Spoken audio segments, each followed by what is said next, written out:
คำสอนพุทธเจ้าจะเป็นอมตะมาตลอดกาลนั้นพุทธเจ้าจะเกิดว่าเกิดก็ตามอัตหิอัตโนนาโถเด้อตนแลเป็นที่พึ่งของตนบ่มีโชคบ่มีสิ่งศักดิ์สิทธิ์บ่มีพระเจ้าดลบันดาลใดๆทั้งสิ้นทุกสิ่งทุกอย่างสิสำเร็จได้สุขกับตัวเฮาเองทุกข์กับตัวเฮาเองได้มากกับตัวเฮาเองเสียไปกับตัวเฮาเองตนต้องเป็นที่พึ่งของตนแต่คนที่เอาธรรมเป็นที่พึ่งคือเอาความจริงเป็นที่พึ่งเป็นทางไปเป็นแสงสว่างเป็นความรู้นำทางคนผู้นั้นสิผิดพลาดหน่อยหรือบ่ผิดพลาดเสียเลยแต่ก็อาจจะมีความยุ่งยากแต่ว่าบ่ผิดพลาด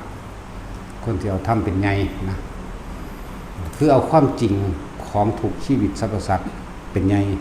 เอาความจริงของตนเองเป็นไงเอาความจริงที่บ่พึ่งพาสิ่งศักดิ์สิทธิ์อื่น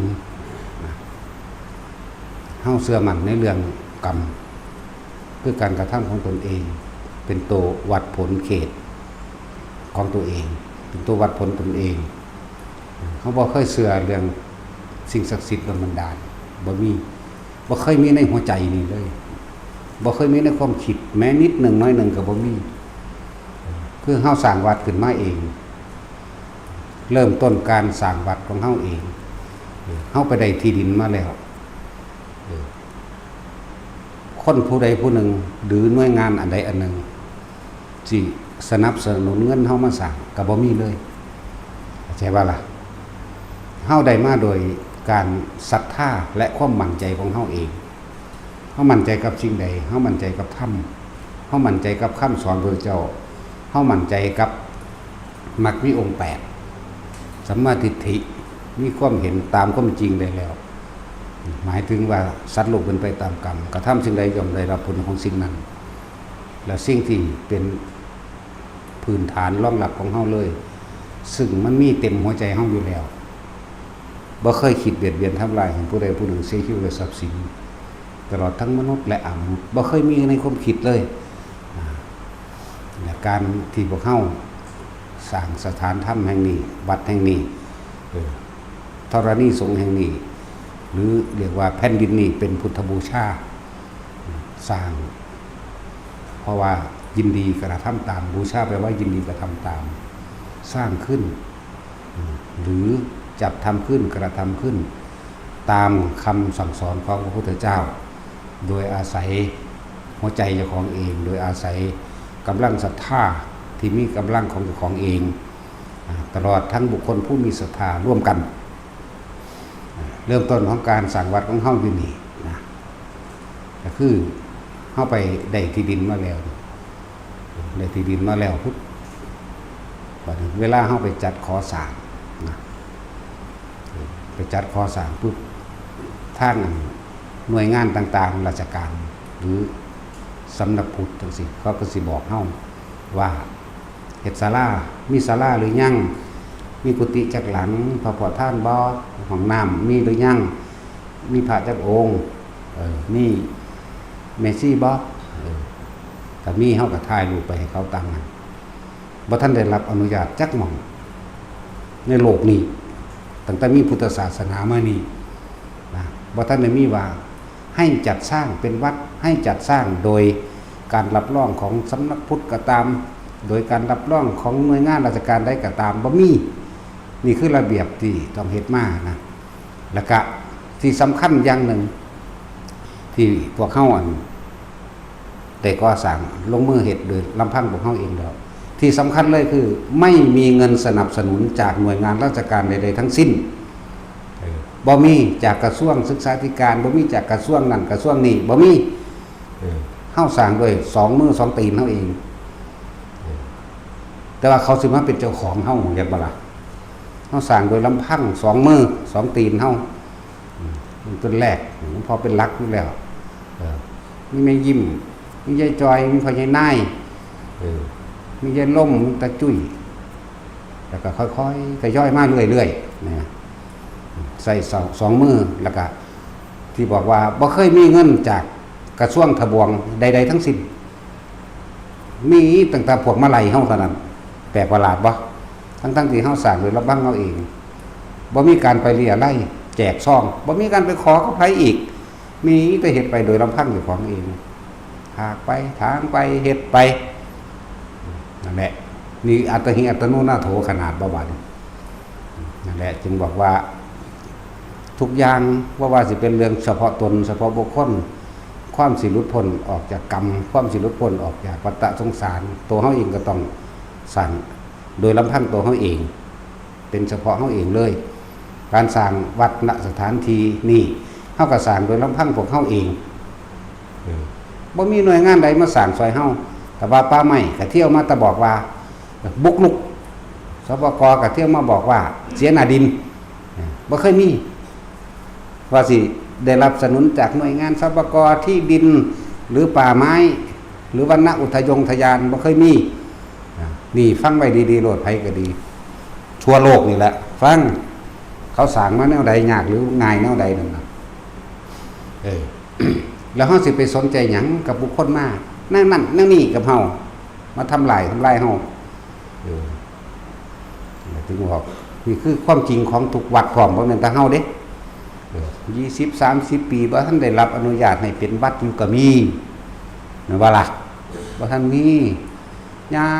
ากก็สิมาเฮ็ดแนวจังซี่จังเป็นโคตรพ่อโคตรแม่หยังเนาะพวกจังซั่นหน่วยงานราชการบ่เคยซอยบ่ซอยแม่งจังมองดอกศูนย์แล้วหน่วยงานใดก็บ่มีซอยแต่เฮ็ดผิดใจอันผู้นั้นผู้นี้แน่ก็แล่นไปฟ้องสำนักพุทธก็แล่นมาไล่แล่นมาด่ารู้จักบ่โลกวัชชะโอ้ยอีห่ามึงเซิ่งกันกับผัวอยู่ก็สิโลกวัชชะดังใดลูกเขาอีแตดหมาเซิ่งกันอยู่ซุมื้อมากล้าว่ากับพระมั้ยแม่นบ่ล่ะซั่นแล้วสำนักพุทธนี่ล่ะอยู่บางใดก็เป็นแมงคือกันเบิดนั่นแหละจังมันตั้งมาหาแมงหยังเนาะบ่เคยสิเดินออกหน้าบ่เคยที่สิสู่ส้นหรือปรับความเข้าใจซึ่งกันและกันบ่มีเว้าไปตามเฮาเป็นนี่เด้หรือเว้าเรื่องของเฮาผู้ใดฟ้องบัดนี้ครับพวกมาเก็บเห็ดเก็บหอยก็หาเรื่องใส่เฮาแถมสับบ่ได้มาจริงเด้ว่าอันบ่ให้เก็บเห็ดบ่ให้หาหน่อไม้แล่นไปฟ้องสำนักพุทธแล่นไปฟ้องอันพระผู้หลักผู้ใหญ่มันด่าเฮาอีกต่างหากเด้บ่ได้เฮ็ดอีหยังซอยเฮาดอกจักใหญ่หาแหมงหยังใหญ่จังสั่นเนาะเฮานี่เอาธรรมเป็นใหญ่คือเอาความจริงที่พวกเฮาสร้างมาเป็นใหญ่เด้การเคารพโดยพรรษาเฮาเคารพอยู่แต่ว่าถ้าพูดผิดออกจากพระธรรมวินัยนี่เฮาบ่เคารพเลยอยากว่าล่ะเจ้าคณะนั่นเจ้าคณะนี่บ่เคยมีมาซอยดอกแต่เฮาซอยตัวเองเข้าใจว่าล่ะจักสิมีว่าเฮ็ดหยังตั้งสำนักพุทธขึ้นมาแทนที่สิซอยสู่ส้นคอยปรับความเข้าใจซึ่งกันและกันกับระหว่างคือให้ที่ว่าให้ความยุติธรรมสองฝ่ายก็บ่แม่นดอกว่าถ้าเขาไปฟ้องอิหยังก็แล่นมาไล่เฮาโลดจักมันเป็นอีหยังเนาะบ่ได้ไปบอกเขาว่าโอ้เพิ่นก็บ่ได้เลียไล่ไผเพิ่นก็บ่เพราะว่าหยังเขาบ่ได้มาคุกคีกับเฮาเข้าใจว่าล่ะเขาบ่ได้มาคุกคีเขาบ่ได้มีประสบการณ์กับเฮาเขาบ่ได้มาออกแห้งเหื่อย่อยเหื่อยางคือเฮาเฮาทางป่าทางหญ้าทางอีหยังต้นพุ่มหนามแน่โอ้ยคือจังธรรมดาบ่จักร้อนจักแดดแนวใดสิปลูกต้นไม้ได้แต่ละต้นเขาเดียวป่าไม้ก็แล่นพะวอมาบุกลุกที่ทับซ้อนว่ะที่ทับซ้อนหาแม่มึงบ่ทับซ้อนเขาจะเอาไปเข้าธนาคารเลยบอกไปไทยออกมาจากธนาคารก็คักห้ามขายคือว่าอีกบ่ขายแม่มึงบอกสู้รับซื้อเองไล่ละ 50,000อันสปก.นั่นแหละแม่นบ่สั่งป้ายติดไว้ฮอดหน้ามันตัวเฮาถ่ายรูปไว้อยู่มั้ยแม่นบ่สั่งบ่ได้กล่าวลอยๆเด้กูถ่ายรูปไว้อยู่มั้ยรับซื้อคืนไล่ละ 50,000ว่าซั่นมันจะไปขายได้ทุนสิเป็นหยังนั่นแหละเอามากอ่ะคนที่บ่พอใจว่ากี่คนดอกห้ามมันบ่ให้สแตกเราในวัดซื้อบักควายนี่ก็เลยบักหัวงอกบักอันเชียดเฮากูบ่มาอีกจักเทื่อกูบ่อยากบ่ได้อยู่วัดนั้นดอกไป ว่าได้อยู่หม่องนี้ที่แรกอยู่พุ่นเอาแล้วนี่สั่นแหละแต่อีปากแว่อีกแน่อีกนึงพี่น้องยายจ้อยมื้อน่ะพี่น้องอีบุนี่แหละพวกนี้เอาแล้วบัดนี้ก็แล่นไปฟ้องสำนักพุทธแล่นไปฟ้องเจ้าคณะอำเภอจังหวัดว่าเฮาเป็นแนวนี้แนวนั้นเด้เฮาบ่เคยไปฟ้องไผจักเทื่อถูกไล่มา30กว่าเทื่อถูกหาเรื่องมา30กว่าเทื่อบัดเฮาบอกความจริงให้ฟังด่าเฮาเฉยจักสิมีมาเฮ็ดหยังเจ้าคณะนั้นเจ้าคณะนี้อยู่เลยเฮาบวชกับพระพุทธเจ้าเด้อบ่ได้บวชนำหมู่นี้เข้าใจว่าล่ะนั่นแหละบ่แบบศูนย์มื้อนี้แต่บ่มีเรื่องมาแย่มันก็บ่เบานั่นแหละบาทนึงสลึงนึงก็บ่เคยมาให้เฮาดอกเจ้าคณะใดก็สร้างนั่นแหละคำว่าอัตถิอัตโนนาโถจึงเป็นธรรมอย่างยิ่งจึงเป็นของจริงสัตว์โลกเป็นไปตามกรรมคือการกระทำของเฮาเองจึงเป็นของจริงเฮาจึงบอกว่าเฮานี่เอาธรรมเป็นใหญ่บ่เอาบอกว่าแต่ละคนเด้อพวกใดพวกเจ้าวัดใดก็สร้างสำนักสงฆ์ใดก็ตามที่พวกเจ้ามีความสมัครสมานสามัคคีมีศรัทธารวมกันสร้างมาแล้วพวกเจ้าต้องปกป้องและก็รักษาสิ่งที่ตัวเองมีไว้สิ่งตัวเองสร้างมาโดยลำพังตนเองทุกวัดบ่เคยมีหน่วยงานใดที่เขามาสนับสนุนพวกเจ้าดอกรับรองได้เลยทุกวัดสุขสำนักสงฆ์มีแต่เขามาหาเรื่องพวกเจ้าซ้ำเขาเรียกว่าหาเรื่องตัดไม้ทำลายป่าเขาเรียกว่ายึดไม้ผิดกฎหมายมันเป็นแนวนั้นทุกสำนักเลยที่เห็นมานี่เรื่องสั้นเพราะนั้นบุคคลผู้มีศรัทธากับพระที่ร่วมกันก่อตั้งจัดสร้างไว้พากันมีความสมัครสมานสามัคคีทุกที่ทุกหม่องในเด้อเริ่มต้นจากตัวเองนะเริ่มต้นสมัครสมานสามัคคีจากตนเองหมู่คณะสงฆ์กับสมัครสมานสามัคคีในหมู่คณะวัดเดียวกันสำนักสงฆ์เดียวกันพวกมีศรัทธาคารวะญาติโยมทั้งหลายที่เข้ามานะครับพากันสมัครสมานสามัคคีร่วมแต่ผู้ใดมาทำลายต้องพากันสู่เอาชีวิตเข้าสู่เอาชีวิตเข้าแลกเอาชีวิตปกป้องเอาเองโลดนั่นแหละเป็นบารมีธรรมของพวกเจ้าเองว่าพวกเจ้าสละชีวิตจริงบ่เข้าใจว่าล่ะสิ่งที่ทุกคนเพิ่งสำนึกสำเนียกไว้ว่าไม่เคยมีเงินในหน่วยงานใดๆทั้งสิ้นมาสนับสนุนในการจัดตั้งวัดสร้างวัดมีแต่ขัดขวางเข้าใจว่าล่ะขัดขวางไม่ถูกต้องนั่นอันนั้นบ่ถูกอันนี้บ่ถูกเฮาแลนเฮ็ดน้ำจนเมื่อยแต่เขาก็บ่เคยสนใจป้าไม้ก็กักเอกสารเฮาไว้สปกก็รวมกันกับป้าไม้หาเรื่องนั้นนี่แอลออกใบมาให้ลื้อภายใน15วันมั่ง3ฉบับนั่นบ่ล่ะโอ้มันไม่ธรรมดาเด้เอาไปมาพระสงฆ์เจ้ามันสิเป็นผู้ร้ายในสายตาคนเด้เนาะเป็นผู้ร้ายเป็นยังคือเป็นสิ่งผิดของสังคมไปแล้วเนาะบ่แท็กซี่นั่นแหละเฮานี่เฮ็ดน้ำเบิดย่านตะบาปย่านตะผิดวินัยของเฮาย่านผิดเฮาย่านบาปเฮ็ดน้ำเอาไปมาบ่แม่นแล้วกูบ่สนใจได้บาปนี่กับเรื่องหมู่นั้นเฮาปฏิบัติเฮาบ่เคยทำลายเบียดเบียนไผเฮาก็สิบ่ยอมผู้ใดมาทำลายเบียดเบียนเฮาคือกันศาสนาอื่นเขาเฮ็ดได้กูก็เฮ็ดได้เข้าใจว่าล่ะแต่เฮาบ่ปกป้องพวกเฮาเองไผสิมาปกป้องเฮาในพุทธศาสนานี่เหลือนิดหน่อยนึงเด้เบิ่งอันรายการภิกษุสงฆ์เนี่ย240,000เท่าไหร่ล่ะ5,000เท่าใด245,000นึงอยู่ในอันที่เขาสำรวจมามื้อนี้ล่ะเบิ่งมื้อนี้ล่ะชื่อบ่ได้ตัวปลายท้ายมัน240,000เบิ่งแล้วก็สามเณรเท่าใดล่ะ20,000กว่าลูกสามเณรแสดงว่า240,000มาบวกกับ4เลยสิเป็น290,000ทั้งเณรทั้งพระอันบ่ได้หลายเด้เพราะว่ายังบ่ได้ความร่วมมือจากทางหน่วยงานราชการอย่างต่างๆนี่ถ้าเขามาขอสมองได้มีเนาะต้องสั่นแล้วเดี๋ยวจังว่าพวกเฮาให้เข้าใจว่าพวกเฮาสร้างมาโดยลำพังพวกเฮาเอง เฮาบ่เคยไปเลียไร่ของไผเฮาอยู่เฉพาะเฮาสร้างเองโดยมือเป่าโดย2 ตีน 2 มือพวกเฮาเองแต่ละคนเริ่มจากผู้หนึ่งผู้2ผู้3 4 5เป็นปึกเป็นแผ่นแน่นหนาขึ้นมาแบบนี้มีตั้งแต่บุคคลผู้มีศรัทธาเท่านั้นบัดนี้เริ่มสร้างเข้ามาลังไหลเข้ามาเพราะว่าหยังเพราะว่าเฮามีข้อวัดปฏิบัติภิกษุสงฆ์ทั้งหลายบ่ได้เกี่ยวกันเลยกับมหานิกายหรือสิเป็นธรรมยุทธ์บ่มีพวกเจ้าอยู่ผู้เดียวก็ตาม2 องค์ก็ตาม3 4 5 6 องค์ก็ตามเริ่มต้นพากันเริ่มต้นสวดมนต์ทำวัดแน่ทำวัดเช้าทำวัดแลงอันนั้นแหละสิเป็นบุญเป็นบารมีของพวกเจ้าเพิ่มขึ้นมา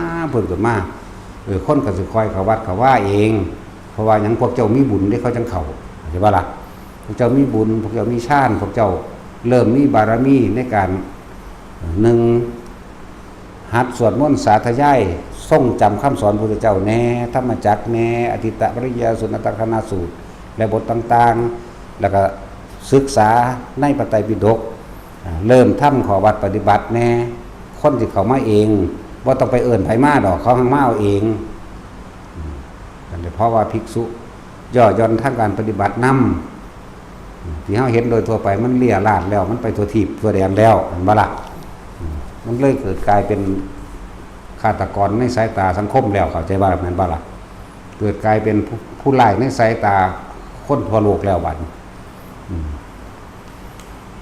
ตีข้าวก็ตีข้าวออกไปแต่เอาแต่แนวมันเสียนั่นแหละอันนี้มันดีบ่พัดพืชกับบื้อข้าวบ่จี้บ่จ้อบ่เข้าไปทำสารคดีเนาะฐานใดอันก็จ้อแน่เมาเหล้าบ่หรือไปตรวจเหี่ยวมังหันมังนีจักเขากินบ่กินจักเขาแท้หรือว่าแท้ม่วงเลิศแล้วก็พัดพระวัดดังโหได้บัดดังบางใดกูคือบ่ฮู้จักเนาะเอาวัดดังโลดทำให้เสื่อมเสียพุทธศาสนาโดยได้มันบ่ได้ว่าเฉพาะบุคคลเนาะพระดีๆก็ทำลายนั่นแหละ จึงบอกวิธีการสังวัดให้ทุกคนเข้าใจเด้อพวกบ่เคยสังวัดสิว่าแสดงความคิดเห็นคอมเมนต์แบบนั้นแบบนี้นั่นอย่าเพิ่งสะในเมื่อตัวเองก็บ่เคยเสียสละยังบ่เคยหนีจากลูกจากเมียได้อย่าสะแม่นหนีได้บ่เคยสังวัดก็อย่าสะบ่ฮู้จักหยังแม่นบ่ล่ะบ่ฮู้จักหยังว่าเขาสร้างมาได้แบบใดเห็นเขาพัดวื้อกับพืชข่าวแบบใดไหลคอมเมนต์แสดงความเห็นไปน้ำเขาเลวจึกไปเถอะมาหากินเองมั่งธุรกิจเมื่อนั้นมันบ่ล่ะพุทธพาณิชย์อันนั้นอันนี้จึกไปเถอะมั่งมันว่าสั้นแล้วบอกว่าหุ่นจักหยังนั่นแหละมันบอกว่าวัดทุกวัดที่เฮาหูมาเห็นมาบ่เคยมีหน่วยงานราชการใดๆทั้งสิ้นบ่ได้เคยมีเงินสนับสนุนจากทั้งหลวงทั้งราชการใดๆทั้งสิ้นเข้ามาฉะนั้นภิกษุสงฆ์ผู้เป็นผู้นำหมู่แล้วก็ตลอดทั้งผู้ร่วมกันสร้างนะบุคคลผู้มีศรัทธาจงรักษาสิ่งที่ตัวเองสร้างไว้ถ้าพวกเฮาบ่รักษาสิ่งที่ตัวเองมีอยู่ไผสิมารักษาอัตหิอัตโนนาโถเป็นที่พึ่งของตนเองเด้อวัดใดบ้านใดก็สร้างสิมีเรื่องเล่าอีหยังพากันหุ่มใส่กันแน่บ่แม่นว่าไปลุ่มว่าให้พระไปลุ่มว่านั่นรักษาเฮ็ดจังได๋พระก็เป็นคนไทยผู้นึงพระก็เป็นประชาชนผู้นึงเป็นประชากรอันนึงในประเทศเด้เป็นลูกเต้าเล่าหลานของเจ้าของเองนั่นแหละแม่นบ่ล่ะเสื้อสายมันยาวแพร่กระจายลูกบางคนมีลูก16คนแพร่กระจายออกมันลืมกันก็มีแต่ว่าที่ไหนได้ก็เลือดเดียวกันเด้บางที่ภิกษุสามเณรน้อยแล้วนั่นที่ว่ามึนๆที่ไล่เพิ่นหนีหรือหาวิธีจับหาวิธีอันนั้นอันนี้หรือว่าบ่ดีไปเป็นทหารไปเป็นนั่นรักษาประเทศชาติให้เจ้าอยู่สบายสำก็มีเห็นบ่ล่ะแล้วจึงบอกทุกบ้านที่มีวัดอยู่แล้วพระเป็นผู้นำทางจิตวิญญาณขอให้เอาพระธรรมเป็นใหญ่ให้ศึกษาธรรมให้ศึกษาในพระไตรปิฎกเมื่อศึกษาแล้วก็เริ่มลงมือปฏิบัติทีละเล็กทีละน้อยบ่แม่นว่าเฮาเฮ็ดมือเดียวเฮาสิสำเร็จเลยดอกทุกสิ่งทุกอย่างก็ต้องอาศัยเวลานำเป็นเครื่องทดสอบทดลองบารมีแห่งตน แต่เฮาบ่ฝึกเฮาบ่คอยสังสมดอกยามใดเฮาสิฝึกยามใดเฮาสิสังสมอย่าเอาแต่ชาวบ้านเป็นใหญ่หลายบางบ้านเอาชาวบ้านเป็นใหญ่ก็เพราะว่าเฮาเอาชาวบ้านเป็นใหญ่ก็เพราะว่าไปเข้าใจว่ากฎหมายคุ้มครองสงฆ์สิปกป้องคุ้มครองได้บ่แม่นเลยเป็นช่องโหว่ให้ศาสนาอื่นเป็นช่องโหว่ให้คนในหน่วยงานราชการหากินเป็นช่องโหว่ให้คนแทรกซ้อนเข้ามาได้เข้าใจบ่ล่ะแทรกซ้อนเข้ามาเด้แนวบ่ผิดเจตนาบริสุทธิ์จังซี่ก็เฮ็ดให้มันผิดเดี๋ยวก็หาว่าที่มันไฟดับเอาละได้บัดนี้เดี๋ยวบอกกับกันเมื่อกี้มันไฟดับดับตะกูนี่ละดับตะมังคุเทศนี่แหละมันอื่นก็บ่ดับดอกก็เครียดดังสิบอกม่วนภิกษุสงฆ์พากันตั้งใจไม่ซะบ่ต้องไปกังวลกับเรื่องสิผ่านมาพากันตั้งใจไม่ทุกสิ่งทุกอย่างร่วมอยู่ที่จิตของเฮาต่างหากจะสิทำเวรทำกรรมทำบาปหยังมากก็สร้างเว้นไว้แต่อนันตริยกรรมหาพากันตั้งใจไม่ดีๆศึกษาพระธรรมซะศึกษาพระวินัยซะแล้วก็ฝึกหัดปฏิบัติตนเองก็สิรวบยอดเอาที่ศึกษาก็ให้มีเป็นธรรมดาล่ะการอ่านธรรมบทต่างๆแต่สิศึกษาข้อวัดปฏิบัติจริงๆก็แนะนำให้ศึกษาเอาในวิสุทธิมรรคศีลนิเทศสมาธินิเทศแล้วก็ปัญญานิเทศมันมีรวมอยู่ในหันทั้งเบิดบอกเบิดวิธีแสดงฤทธิ์วิธีอธิษฐานฤทธิ์วิธีฝึกกสิน10อย่างนั่นนี่อยู่ในหันเบิดเลยแต่ผู้ใดอยากมักฤทธิ์มักเดชก็เฮ็ดเอาดีก็ไปกินเหล้าเมายาดอกเนาะดีก็ไปหาติดยาบ้าซื้อเลขเล่นการพนันนี่ยังดอกนะพาเฮาพากันเริ่มต้นไม่แน่แต่คำว่าพุทธศาสนาเสื่อมมันบ่ได้เสื่อมดอกนะบุคคลต่างหากที่เสื่อมและอีกอย่างหนึ่งหมู่ภิกษุสงฆ์เฮาเองนะเป็นผู้นำทางจิตวิญญาณเด้ถ้าเฮาบ่รู้ทำตามความเป็นจริงแล้วเฮาสิเอาหยังไปนำเขาถ้าเฮารู้ทำตามความเป็นจริงของเฮาเองแล้วฝึกหัดปฏิบัติโดยตนเองรู้ด้วยตนเองแล้วตามธรรมดาเราชาวบ้านเขาบ่ได้เอาจิตใจมาใส่มาจอดอกแล้วเฮาก็สิทำตัวเหมือนชาวบ้านเฮ็ดหยังแล้วเฮาก็เอาจิตใจของเฮานี่จอในหนังสือในพระธรรมในพระวินัยนั่นแหละแต่บ่มีใครสอนในแต่ละวัดแต่ละบ้านก็ดีเฮาก็ศึกษาเอาเองแล้วใครครวญตามความเป็นจริงได้แล้วมันสรุปได้เบิดนั่นแหละคำว่าทัศนคติหรือปัญญาความรอบรู้ต่างๆมันสามารถที่สิสรุปความเห็นต่างๆจากการได้ยินได้ฟังจากการอ่านได้เบิดนั่นแหละว่าทุกอย่างเกิดมาหาความจริงยั่งยืนบ่ได้สุดแล้วแต่สู้ความแตกดับอันนั้นเป็นอนิจจังเป็นทุกข์เป็นอนัตตารู้อริยสัจสี่ใครควรตามใดทั้งนั้นแหละทุกข์กำหนดรู้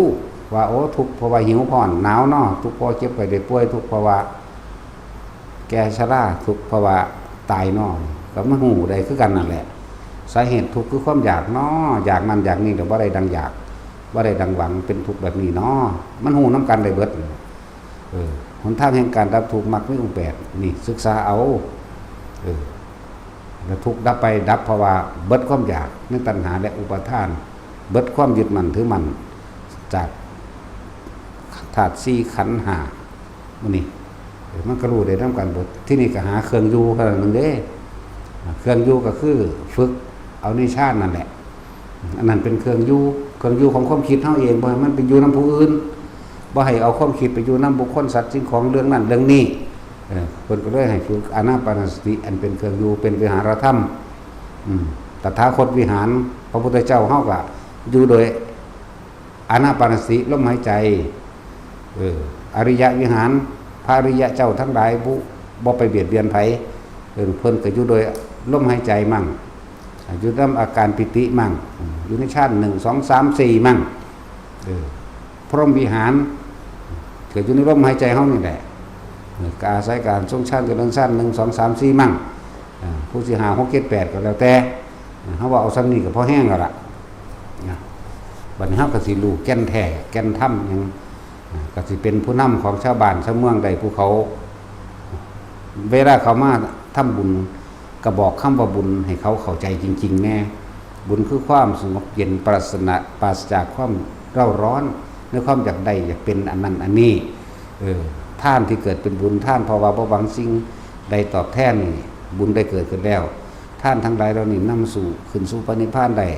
ทอท่านโดยการว่างคิดเป็นกลางผลของท่านนี่เข้าสู่พรหมกายิกาเป็นขั้นต้นขั้นแรกคนสิท่านแบบนี้เป็นก็ต้องอาศัยการได้ยินได้ฟังธรรมแล้วพวกเร่งรัดตัวเองเข้ามากับมีการฝึกหัดภาวนาไปพร้อมท่านไปพร้อมว่าไปตัวบ่แม่นว่าพากันไปเฮ็ดกระตุ้ดของขัง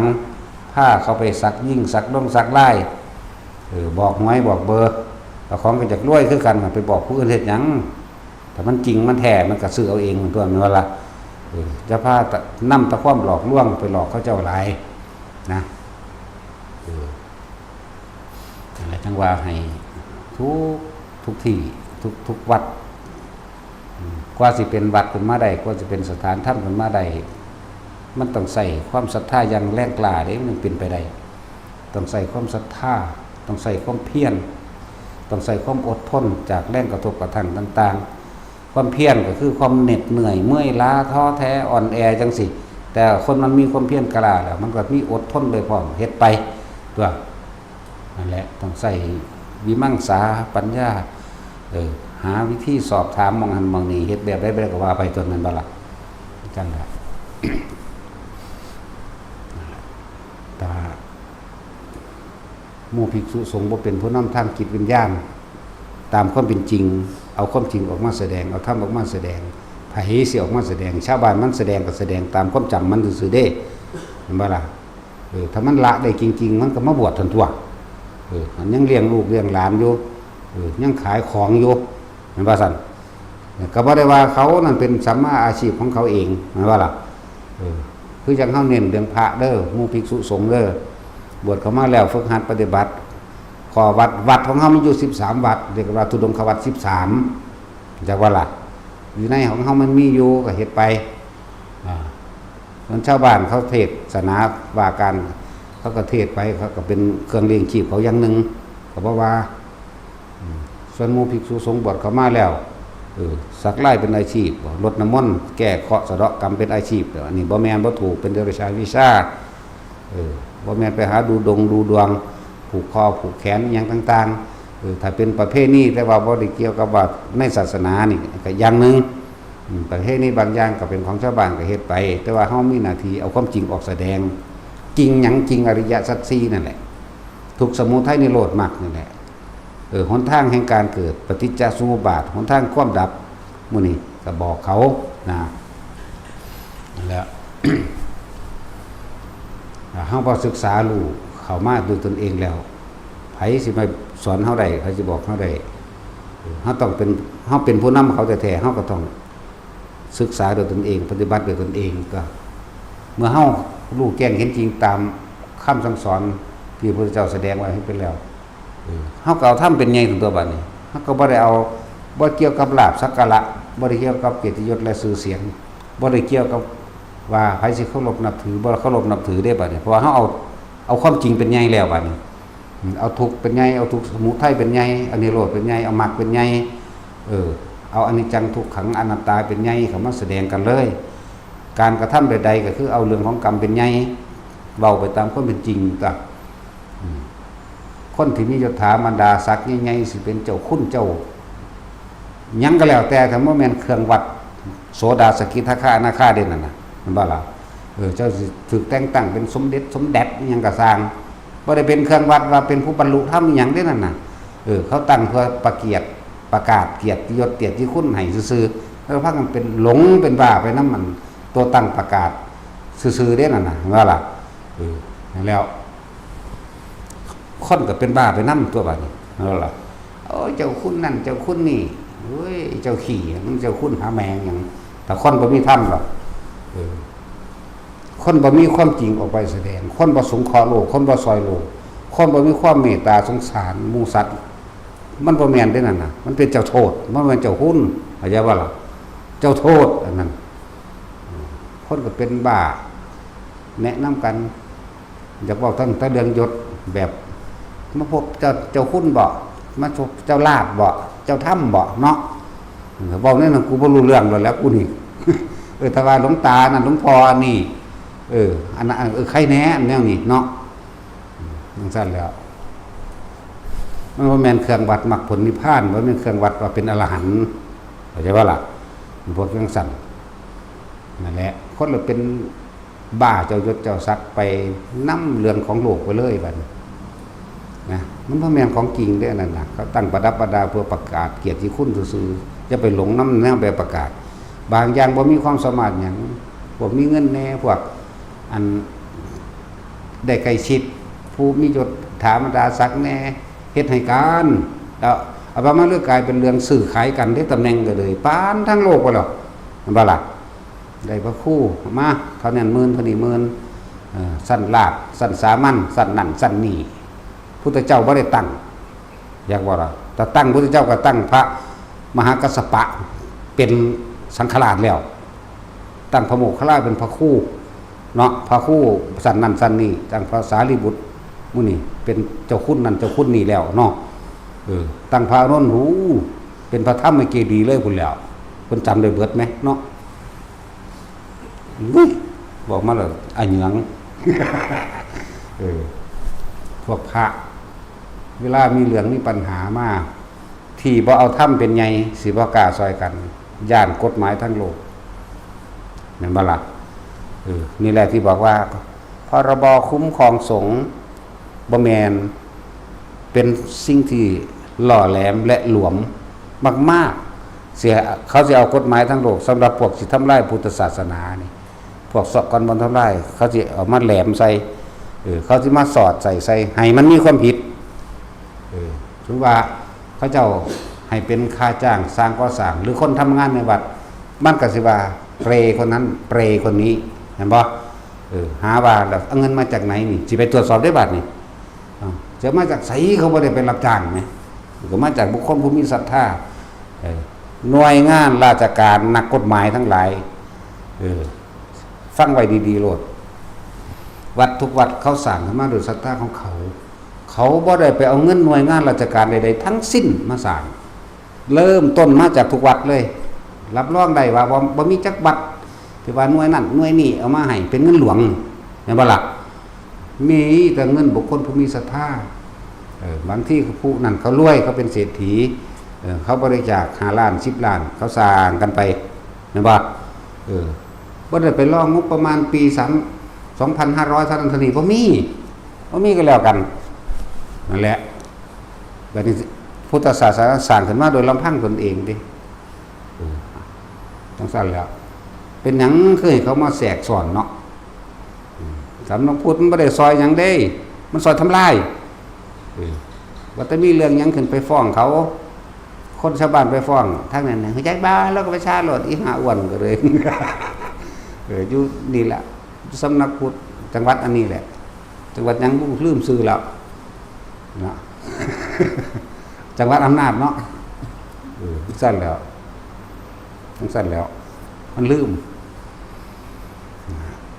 เขาว่าเคยคิดสิสร้างสรรค์ว่าโอ้ยพวกเจ้าจะอันนั้นนี่หลายท้อเพิ่นก็อยู่ตะเพิ่น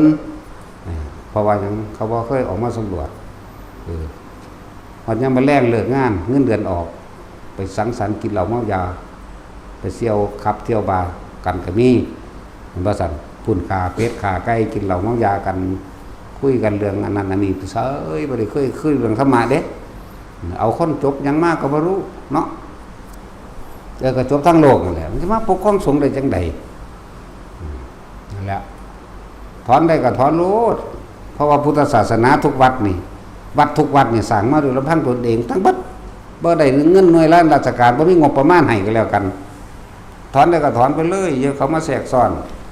เดี๋ยวนี้ทั้งแย่เข้ามาให้ทำบัญชีทุกวัดเมืองดนว่าเงินมายังไงว่าซั่นโอ้ยเงินมันก็มาในหูดังนี่แหละคนภาวนาเป็นดอกเนาะอยู่ในหูดังเงินน่ะ อยู่ในอานาปานสติแม่นบ่ล่ะ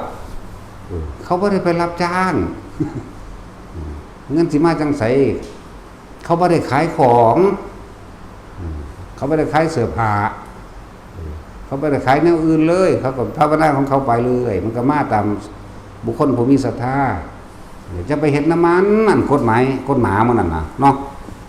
ไปเฮ็ดน้ำเฮ็ดหยัง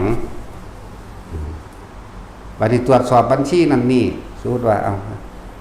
กฐินปีนี้ได้เท่านี้เงินส่วนนี้ไปไหนมันสิถามแน่มันบ่หามาใส่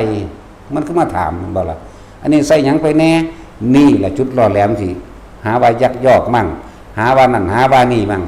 เป็นเรื่องกันเล่ากันเนาะ นั่นแหละเขาจะเอากฎหมายมาใส่เขาสิทำลายบุคลากรศาสนานี่สืบมาได้เพราะศาสนาบุคคลผู้นำทางใส่บุคคลได้เป็นผู้นำทางนำความรู้อันนี้ออกมาแสดงใส่พระสงฆ์เป็นผู้นำออกมาถ้าทำลายพระสงฆ์ได้ที่ละหน่อยเดี๋ยวก็เบิดเองก็เพราะว่ากฎหมายเมื่อนี่แหละถูกแทรกซ้อนเข้ามาเมื่อล่ะบัดนี้ยังมาซ้ำยันเข้าไปในสปกในที่ดินนั่นนี่ไม่ได้อนุญาตบุกรุกในบ้านนี่เห็นบ่สั่นเป็นไปบ่ได้ดอกบุกรุกที่ดินของไผมันก็มีเจ้าของเขาก็ต้องคุยกันได้ตัวเขาก็ต้องคุยเรื่องแลกเปลี่ยนซื้อขายกันได้เห็นบ่สั่นก็มาหาว่ายังไม่ได้รับอนุญาตโคตรแม่มึงบังได้อนุญาตที่ดินเป้าให้สร้างวัดเดี๋ยวนี้เห็นบ่ล่ะได้จัดตั้งได้อนุญาตให้จัดทำเป็นวัดได้ไปรับอันเขตขันธสีมาไปรับใบเสมาบ่มีสร้าง20 ปี30 ปีคือว่าสิได้ไปจังซั่นเนาะนี่คือความจริงทั้งเบิดนั่นแหละที่เว้ามานี่แหละเขาเอาก็แนวนี่แหละมาแทรกซ้อนใส่ว่าบุกรุกนั่นบุกรุกนี่สร้างมา5 ปี10 ปีแล้วบุกรุกหาแม่มึงบอกผู้อื่นบ่เห็นมันคนบ่เห็นบ่เดี๋ยวนี้เอาพวกบ่เห็นนั่นแหละมาเว้ากันนี่เอาพวกนั้นคนที่ในพื้นที่นั้นเขาก็ฮู้เบิดนั่นแหละว่าแบบใดเนาะคนที่มาสร้างเขาก็รู้เบิดนั่นแหละนักกฎหมายจังมาทางใดใส่คดีเข้าไปมันวันนี้เป็นเรื่องเป็นเล่ามาท่านเจ้าคุณเจ้าขิ้นเจ้าขี่มันบ่ซอยแม่มันหยังเด้มันย่านมันถืออันหยังถือถอดยศแม่นบ่ล่ะจังบอกว่าพระถ้าบ่ซอยกันเราไผสิซอยแม่นบ่ถ้าพระบ่ซอยพระสิไผสิซอยนั่นว่าให้พุทธเจ้าเพิ่นให้สงฆ์ปกครองสงฆ์ด้วยกันเองเพิ่นบ่ได้มีกฎหมายอันอื่นถ้ามันเลยของพระไปแล้วไปผิดกฎหมายก็จับไปโลดมันเป็นทางโลกนั่นแม่นบ่ล่ะผู้ครูสงฆ์ทำเลยเถิดไปฆ่าคนตายก็จับไปบ่แม่นว่าบ่อยู่ใต้กฎหมายอยู่ใต้กฎหมายเหมือนกันแต่ว่าพระวินัยมันแน่นหนากว่ารัดกุมครอบคุมแน่นหนากว่ากันถ้ามันเฮ็ดเลยตัวนี้ออกไปก็จับไปโลดอันนี้ขอให้ภิกษุสงฆ์ทั้งหลายนั่นอาศัยพระเถระตัวผู้บวชก่อนผู้มีพรรษามากเขากับเคารพกันมาตามพระธรรมพระวินัยแบบนั้นว่าแม่นเจ้าคุณว่าแม่นสมเด็จสันสามัญสันหลาดสันถ้ำสันตีสันโทท่านเอกมันมาละต้องสั่นแล้วพุทธเจ้าบ่ตั้งพากันเหยียบหัวพระพุทธเจ้าไปเฮ็ดหยังให้กฎหมายเขาแทรกซ้อนเลยเป็นช่องโหว่ช่องว่างให้ศาสนาอื่นเข้ามาทำลายเลยจักหน่อยสิบ่มีแผ่นดินสิอยู่แล้วยังบ่รู้อยู่ได้หลายคนคนไทยพุทธสอบแข่งขันยืมเงินเรียนแต่ศาสนาอื่นบ่ได้สอบแข่งขันบ่ได้ยืมเงินเรียนว่าแต่ถ้ากูจบเข้าเลยโดยเฉพาะตำแหน่งราชการรู้จักว่าล่ะตำแหน่งราชการเขาจะเอาไปคุมแล้วก็ออกกฎหมายบีบรัดบ่ให้มีศาสนาพุทธคิดเอาในบ่หยังบ่จักหยังถ้าจอบตั้งแต่ว่าให้กูแล้วฟ้าบอกบ่ม่วนแมงเด้กูนี่ ตีนตำปากเด้เท่านั้นเด้จังซั่นแล้วแต่จะออกมาจังซี่แผ่นดินเจ้าของจะมาเจ้าของเป็นหยังชนชั้น4พุ่นมันสิบ่แม่นชั้น2ดอกสิบอกให้มันจะกลายเป็นถาดกลับขึ้นไปอันอื่นอีกแล้วใครอยากรู้เรื่องนี้ก็หาอ่านหรือติดตามพวกอปพสนี่แหละเว้ยมันสิเข้าหากันเองดอกกับเฮาเทศอยู่เดี๋ยวนี้เนาะพวกนั้นเขาเว้าโจงแจ้งอยู่แล้วพวกนี้บ่ทันเว้าโจงแจ้งแล้วก็แจ้งโจงอีกเรื่องนึง นี่เราจงแจ้งเรื่องสร้างวัดเพราะว่าหน้าที่ของเฮาอยู่นี่เพราะนั้นมีหน้าที่แบบนั้นเฮ็ดแบบนั้นไปสักวันหนึ่งมันสิร่วมตัวกันเองดอกถึงว่าพระเฮานี่เฮ็ดตามพระธรรมพระวินัยอยู่แล้วบ่ให้ไปเฮ็ดตามยศถาบรรดาศักดิ์อันนั้นเวลาเกิดเรื่องมาถิ่มโยนไผโยนมันเห็นแก่ตัวอีหลีเด้มันเป็นหามแนวใดเขาว่าอัตถิตโนนาตัวแล้วตัวบ่แม่นเห็นแก่ตัวแบบนั้นเด้บ่ได้แปลว่าจังซั่นเด้อเจ้าคณะตำบลอำเภอจังหวัดจังสิเป็นหยังคือบ่ซอยพระหนุ่มนิดหน่อยผู้เขามีความรู้ความสามารถผู้เขามีวัฒนศิลป์ผู้เขาเฉิดฉายจุดประกายดันธรรมะส่งเสริมสนับสนุนเขาแน่เท่าใกล้ตายเขาโล่งแล้วก็ปล่อยเล็กน้อยขึ้นนั่นตัวเนาะก็มีแต่พระหนุ่มนิดหน่อยตัวสืบมาเรื่อยนี่ก็เลยแต่ของก็สืบมาแต่หนุ่มนิดหน่อยคือกันมั้ยส่งเสริมสนับสนุนกันแน่กฎหมายว่ามาเราย่านสั้นไปนำกฎหมายกฎหยังก็ตายหิแมงเบิ่นตัวนั่นแหละจะเป็นเถระกันมันเถระตามคำสอนพุทธเจ้านี่มันเป็นเถเละหลายเนาะเละตุ่มเปะแถเละพวกนี้เฮาเอาทำเป็นไงเด้อสิบอกให้ผมบ่ได้ไปสนใจเด้เจ้าบวชก่อนก็ไหวอยู่ดอกแต่ค่อยฟังคำเว้าเจ้าแล้วแต่บ่เป็นโดยธรรมนี่บ่มีความเคารพในหัวใจก็แล้วกันเข้าใจบ่ล่ะสร้างศูนย์พร้อมแล้วจักสิมีไว้เฮ็ดหยังถ้าบ่มีไว้ปกป้องคุ้มครองกันผู้ใหญ่บ่ปกป้องผู้น้อยจักสิแม่นหยังคำบางถ้วยโบราณที่เขียนไว้เดินตามหลังผู้ใหญ่หมาไม่กัดบ่แม่นเนาะ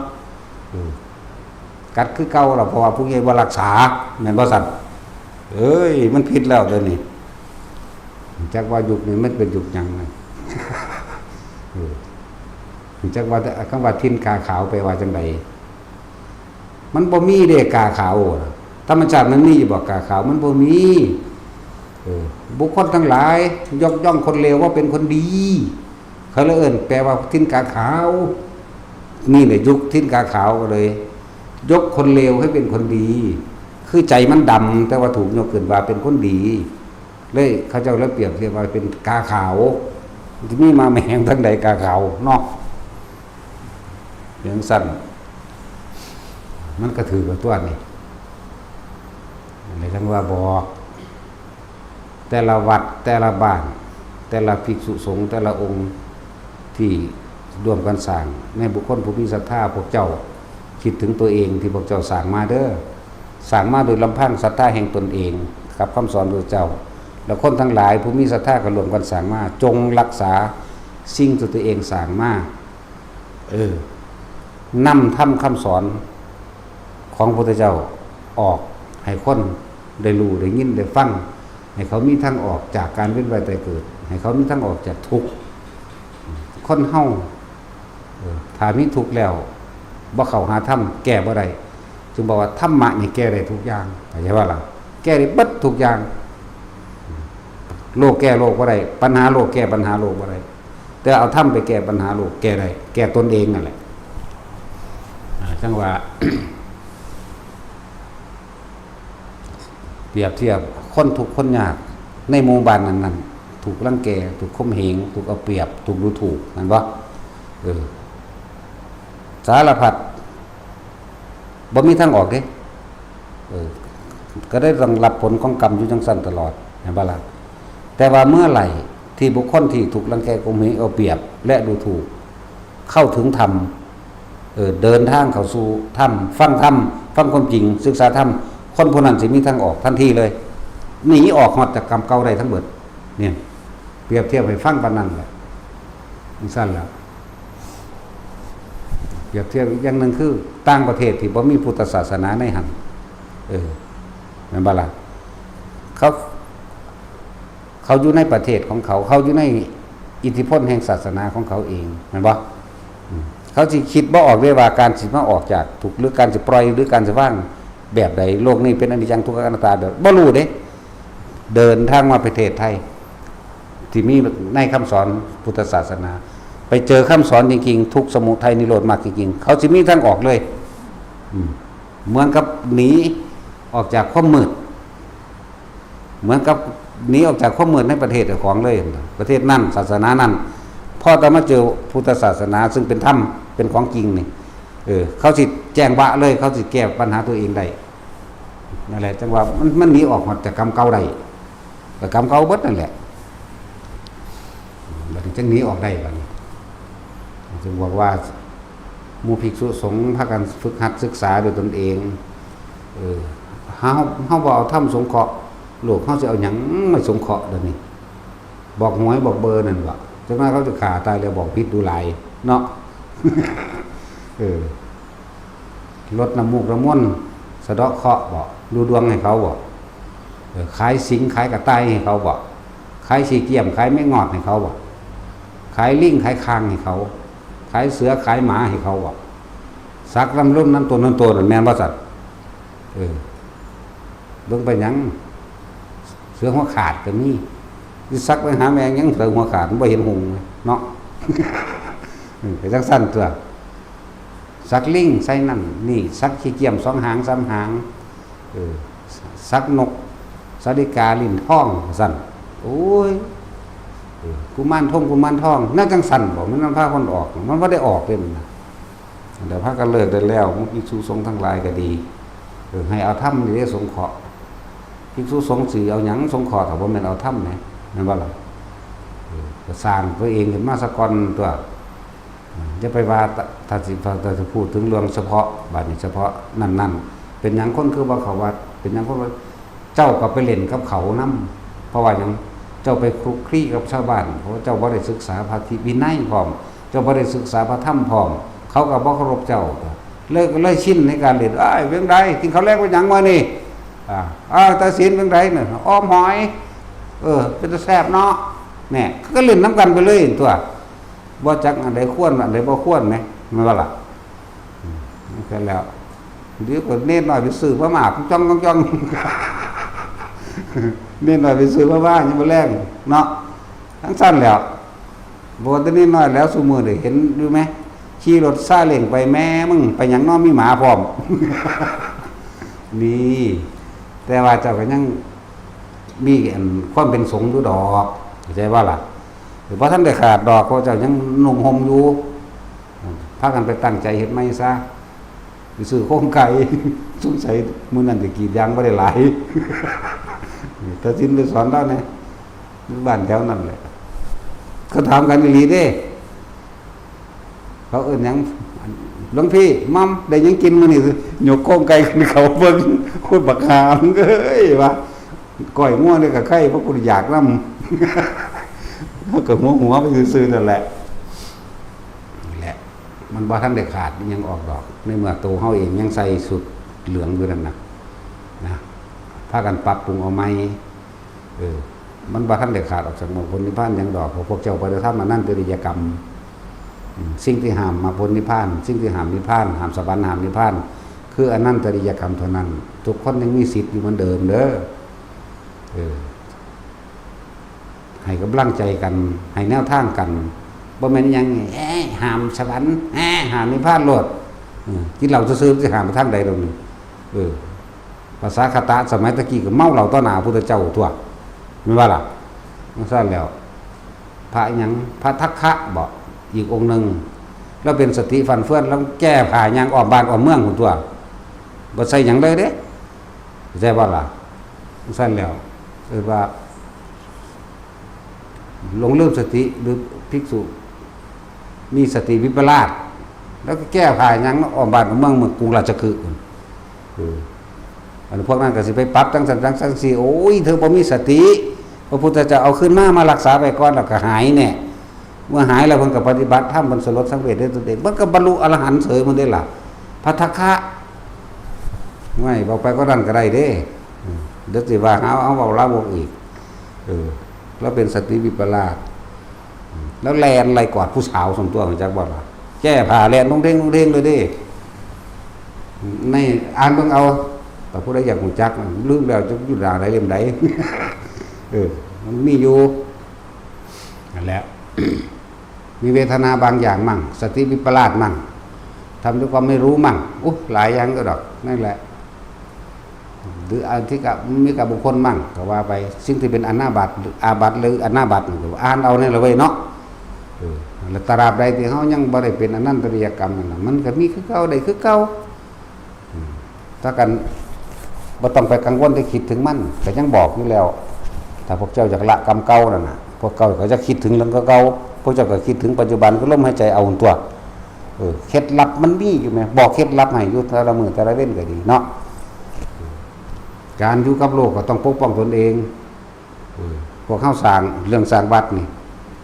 วัดใดก็วัดนั้นบ้านใดก็บ้านนั้นบ่เคยได้รับเงินจากทางการดอกไม่ตั้งแต่หากฐินผ้าป่ามาสร้างกันเอาเองตัวไปนั่นแม่นบ่ล่ะว่าได้จากกระทรวงทบวงต่างๆบ่มีเงินหลวงจักสลึงเดียวก็แล้วกันแล้วก็จะไปคิดว่าผู้รักผู้ใหญ่สิซอยพวกเจ้าเด้อไปก็ตามจะไปอ้างว่าฮู้จักผู้นั้นจักผู้นี้เขามากินน้ำเจ้าซ้ำจักว่าล่ะโอ้ยฮู้จักอันเจ้าคนนั่นเจ้าคนนี้มันบ่ซอยหยังดอกมันมากินหัวเจ้าซ้ำนั่นพวกเจ้าบ่สังเกตว่าเวลาเขาไปหาคนใหญ่คนโตเนาะพวกเจ้าสิมักถือนั่นถือนี่ไปฝากเขาอันดีที่สุดหวงไว้เอาไปถ้าฝากเจ้านายผู้นั้นเศรษฐีผู้นั้นพวกเจ้าไปฝากเขากุมหำเบาน้ำเขาวันนี้ว่าเขาสิซอยบ่มีทางยังโง่หลายเนาะบ่มีทางเขามีแต่เว้าเล่นเว้าหัวไปหั่นแหละโอ้ได้หยังมาให้น้อเอาอันนั้นบ่มีบ่มื้อไม่เจ้าไฟฟ้าหาให้เขาแม่นบ่ล่ะเป็นความจริงแนวมื้อนี้ก็เลยหาให้แมงเด้ถ้ากูหากินเองก็ยากอยู่ แต่ว่าคนมักย่องเป็นสั่นอีหลีอย่าคิดว่าเขาสิซอยเจ้าของเวลามีเรื่องเดือดร้อนมาบ่มีซอยก็แล้วกันเป็นความจริงแนวมื้อนี้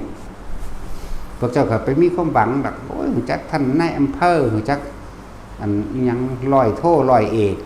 หรือพันหรือผู้นั้นผู้นี้ผู้กำกับเอาแนวไปฝากเขาเนาะเขาก็นั่งอยู่เฮือนซื่อๆได้เจ้าเสือกไปเองเวลามีเรื่องมากเขาบ่ได้สนใจเจ้าเด้อพวกเจ้าก็ได้แต่เอาไปอ้างดีบ่ดีเขาสิจับเจ้าสั่งบ่ไปอ้างเขาให้เสียชื่อเสียงเอาไปอ้างว่าฮู้จักผู้นั้นฮู้จักผู้นี้เนาะเขาสิจับหัวซ้ำเด้อตนแลเป็นที่พึ่งของตนนี่ฟังอยู่ดีๆฟังให้มันเป็นได้ว่าหยังเนาะการต่อสู้ทุกอย่างให้เอาความจริงเป็นใหญ่นี่แหละจึงบอกว่าเอาธรรมตามความเป็นจริงเป็นใหญ่ในการต่อสู้ปกป้องตัวเองในขั้งแต่เก่าก่อนมันก็มีโจรผู้ร้ายเข้าวัดพุทธเจ้าก็อนุญาตไม่เท่าบ่แม่นเคลียร์เฉพาะขี้เข็บไม่งอดบ่แม่นเคลียร์เฉพาะงูเด้เคลียร์หัวคนพร้อมจังว่าพวกขโจรขโมยเข้าใจบ่ล่ะก็สิว่าตีปากแบงโลดบ่สั่นทางตามันเด้อมองมันจุดบอดจ้ะเว้ย ก็สิบอกว่านั่นบ่เนาะเพราะฉะนั้นว่าอนุญาตเราอนุญาตให้พวกเธอทั้งหลายใช้ไม้เท้าอันสมควรแก่ความพอดีเห็นบ่สั่นอันใดมันนักแม่ก็ตีฟาดแมงกกหูแตกหรือกันงอนถือเอาตัวเนาะมันสั่นแล้วจำไว้แน่นหมู่สร้างวัดสร้างว่าขึ้นมาโดยลำพังตนเองจงปกปักรักษาสิ่งตนเองสร้างมาไว้มันได้แล้วก็สำนึกสำเนียกในใจเนี่ยสร้างมาโดยลำพังตัวเองล้วนๆบ่มีเงินงบประมาณของหลวงใดๆทั้งสิ้นฉะนั้นจงปกปักรักษานั่นแหละจังว่าให้ทุกคนจะไปมีความหวังว่าสิให้ผู้นั้นซอยผู้นี้ซอยนะวะเขาบ่ซอยเจ้าดอกจะเอาเงินแลนไปให้เขาเจ้าคณะนั้นเจ้าคณะนี้มันก็เอาแต่เงินแหละแล้วมันก็ทำทาว่างมาดได้นั้นได้โอ้ยบักเฒ่าเอ้ยบอกว่าเราโพดแม่มึงนี่ ทำทาบอกคือมันว่าซอยนั่นแหละพวกกันเถเละทั้งหลายนั่นน่ะถอดยุทธาบรรดาซักออกในหัวใจเจ้าของที่มันเขาตั้งไว้แล้วก็ให้มันตั้งอยู่หันมันอยู่ทั้งศาลาอยู่ที่ตู้จะเอาออกมาคมเหงผู้สูงแน่หน่อยเนี่ยถ้าผู้ใหญ่บ่เป็นพ่อบ่เป็นแม่บ่คอยปกป้องลูกเราไผสิปกป้องแม่นบ่เขาก็เอิ้นพ่อแม่ครูอาจารย์พ่อแม่ครูอาจารย์นั่นเด้ไผก็เอิ้นนะอีพ่อใหญ่บัวนี่ล่ะพาหมู่เอิ้นเนาะเขาลบแต่ว่านี่บอกว่าซอยหยังก็ว่าแต่มีเรื่องเดือดร้อนหยังไปเฮ็ดผิดหยังมาจังซั่นจังซี่เฮ้ยบ่ได้เด้บ่รู้จักกันไล่เขานี้ออกจากขอบเขตพื้นที่แม่นบ่ซั่น ผู้ใดมีปัญหาหยังมาหากูนี่กูปกป้องเองจักว่าล่ะกูเอาทำเป็นไงสักอย่างอันใดบ่มีในวินัยนี่เว้ามาที่ถ้าอันใดมีในวินัยนี่ถิ่มหนังสืออริยวินัยให้เอานี่อ่านเบิ่งนี่อันพวกเจ้าว่าอันทุติยะหยังทุติยะปาราชิกว่าซั่นแม่มันมีฮอดทุติยะปาราชิกบัดนี้ปาราชิก2จากนั้นก็มีตติยะจตุถะอีกได้บัดนี้เนาะสิเป็นปัญจมะน้อยแม่นบ่ล่ะชะสตะอัฏฐนวทัสสะไปอีกได้บัดนี้กูก็ได้อยู่ได้บาลีจักน้อยอยู่เด้ ได้สำนั้นละเนาะได้ซ้ำปท6นั่นแหละ ตัวท9บ่ไปเอาซื่อๆหรือสิปท11คือลงตัดสินเนาะเอา11เนาะ จังถอกจังคือลงตัดสิน ตามกูนี่รถไปจปทนี่ไปกูจูงแขนมึงขึ้นภูเขาเรื่องมันย่านสั่นอยู่ซื่อย่านผีจิรากิเลสแมงจักโตบ่แม่นบ่ล่ะสั่นแล้วละมันบ่ได้ไปละนำนั้นอ่านมาหลายเรียนมาหลายเด้พี่มันอยู่พี่อยู่ที่ละกันอยู่ที่การหยุดความคิดใดไปเด้ในความอยากใดและอยากเป็นไปเด้อารมณ์เกิดบ่ได้ไปเด้การละแท้ๆมันนั่นน่ะมันบ่ได้อยู่ในหนังสือเด้เราเรียนกูก็เรียนมาก่อนสูพุ่นละอันพวกมาสิว่ากับกูก็เลยแม่นบ่ล่ะพอทอดได้ก็สร้างหิแมงเด้บ่ได้เงิดบังหันกูก็เรียนมาคือกันนั่นแหละมันบ่เป็นเครื่องยืนยันแต่เข้ากับอาศัยอันนั้นแหละมาเป็นหลักในการปฏิบัติสกรทุกไผก็สร้างตั้งเริ่มต้นจากพระพุทธเจ้าได้อุบัติขึ้นแล้วพระเจ้าคนเจ้าปปพยมหานามะก็เรียนจากพระโอษฐ์พระพุทธเจ้านั่นแหละนั่นเอิ้นว่าเรียนมาเหมือนกันแต่ว่าบ้านนี่มีหนังสือ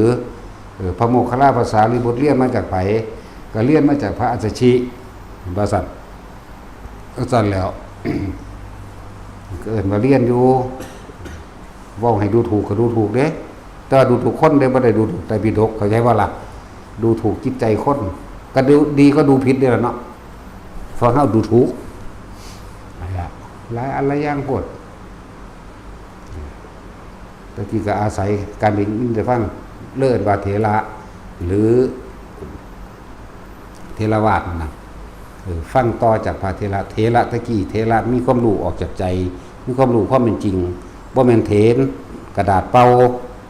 บ่แม่นได้มาจากใบลานบ่แม่นได้จากการซื้อขายกันเด้เดี๋ยวนี้เบ้ยแม่ทัพภาคมีแนวใดเจ้าคณะภาคก็มีคือกันตายภาค เนาะเจ้าคณะนั่นเจ้าคณะนี่ภาค10โอ้หลายภาคก็ทหารเด้ทหารนี่ภาค4เนาะมีสุดแค่ภาค4บ่ฮึตัดสินหรือภาค6อันนี้มีภาค10เพิ่นเด้โอ้หลายกว่าทหารอีกมีแม่แต่ว่าบ่เฮ็ดหยังได้บ่ซอยภิกษุหนุ่มเน้นหน่อยอีหยังเวลามีเรื่องปัดพุ่นปัดพี่นี่จะสิจับศึกนำเขาอย่างเดียวบ่เอาพระวินัยเป็นใหญ่บ่ทำเป็นใหญ่เลยเมาเหล้าคลอมากกับว่าบ่ได้แม่นแนวศึกได้ง่ายๆดอกบางทีมันพลาดไปเนาะสั่นแล้วก็มีบอกน้ำยากว่าโอ้หานี่บอกพวกเข้าปลาเทือนน้ำกันสบายดีเนาะเพราะดาเลยดาเลยคนพอคนแบง อันนี้อันเราน้ำพวกเจ้ายศเจ้าทาเจ้าหญิงเจ้านายเจ้าสันนั่นสันนี่สันพ่อสันแม่ยังบ่รู้ล่ะสักเบิดนี่แหละพุทธเจ้าได้บ่ตั้งอย่ามาเสือเนาะแล้วสร้างวัดสร้างว่าก็เข้าใจซะบัดนี้สร้างโดยมาลำพังโดยตนเองมันมีผู้ใดเป็นบุกลุกไผได้หรอกนะนั่นแหละปลุกถ้าว่าเจ้าของเป็นเจ้าพุทธแท้ๆน่ะปลุกให้ตื่นให้รู้ซะเรื่องเล่าต่างๆน่ะมันมีเยอะกว่านี้มันบ่เบิดดอกเมื่อกี้หามึงถึงสกัดไว้ไฟดับก็ดับต้องมังคุเทศนี่แหละ เทวดาบ่พอใจตบปากแมงแล้วบ่เทวดาเลย ไม่สั่นแล้วเอาสวัสดี